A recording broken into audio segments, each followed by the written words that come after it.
घटस्फोट एक हृदयस्पर्शी व्यथा.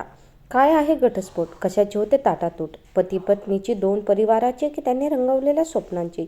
स्वप्नांसाठी केलेल्या धावपळीचा, त्याहीपेक्षा होतो त्या चिमुरड्या जीवांचा होतो घटस्फोट. पती पत्नी विभक्त होऊन त्यांचे जीवन सुरळीत जगण्यासाठी धावपळ करू शकतात. दोघेही पूर्ववत आयुष्य विभक्त होऊन जगू शकतील, पण मी त्यांची मुलं कोण एकाजवळ आनंदाने फुलून राहू शकत नाहीत. कितीही प्रयत्न केले तरी आईची जागा बाबा आणि बाबांची पूर्तता आई करू शकत नाही. बाकी सगळी काळजी घेतल्या जाऊ शकते, पण मुलांचे घटस्फोटापासून झालेले नुकसान, हरवलेले निरागस बालपण कधीही भरून निघणार नाही. ही वेळ कोणाच्याही जीवनात येऊ नये. जीवनात नाती एक महत्त्वाचा दुवा आहे, जो प्रेम, काळजी नि विश्वासावर टिकलेला असतो. एका निस्वार्थ प्रेम केले म्हणजे दुसरा हा काळजी करायला सुरुवात करतो आणि त्यामुळे दोघांमध्ये विश्वास निर्माण होतो.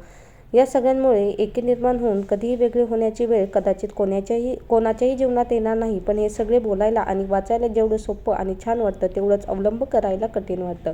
पण नवीन स्वप्न घेऊन जेव्हा आयुष्याची सुरुवात केली जाते, त्याच वेळी ही काळजी जर घेतली गेली तर दोघांना वेगळे होण्याची वेळ येणार नाही आणि मुलांना त्यांचे बालपण गमवावे लागणार नाही.